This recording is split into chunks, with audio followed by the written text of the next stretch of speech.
Meron po tayong tanggap, iPhone 11. Sira po LCD, ito po yung may-ari. Sir, ano nangyari? Nalaglag sa CR. Ay, sa CR. Sa CR talaga yun, no? Sir, baka may laman yung CR, ha? Meron naman. Siya. Siya yung nasa loob eh. Sige, gawin na po natin. Panoorin niyo po paano natin gawin yung iPhone ni Ma'am, iPhone 11. Punta natin ng magandang klaseng LCD. Hindi namin sabihin kung anong brand. Yan. Ma'am, ano pong sabi natin sa gawa mo? Sige, wait. Sir, anong masasabi natin, sir? Maganda sir, maayos, saka mabilis. Salamat, sir. Thumbs up, sir. Thank you. Easy, Sa RD, lang ang pagkabit. sa RD Telecom, sir. RD Telecom.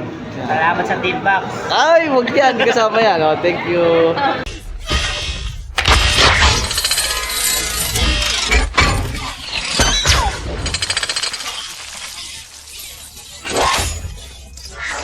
Gadget mo ba ay nasira? Huwag mag-alala, dito na kayo sa RD Telecom.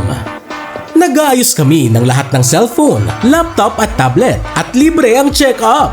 We fix all major brands from iPhone, Samsung, Oppo, Vivo, Realme, Redmi, Xiaomi, Huawei, Poco at iba pa. Laptop repairs, meron din. MacBook, Mac Pro, Lenovo, HP, Acer, Asus at iba pa. Services offered: screen replacement, re-glass and LCD, dead boot repair, battery replacement, water damage repair, charging issues fixed, unlocking and bypassing services, hang logo issues and software problems fixed, libreng ceramic o tempered glass sa bawat repair. We also buy and sell phones, laptop, tablet and other gadgets. Mga technician natin: Brian, Rovi, Ryan Tolentino, 2 p.m. to 6 p.m. sa shop. Bukas mula 10 a.m. to 8 p.m. ang aming shop. Kaya ano pang inihintay mo? Matatagpuan kami sa Stall 93, Santa Lucia Mall Supermarket, Phase 1, Basement Marcos Highway, Cainta.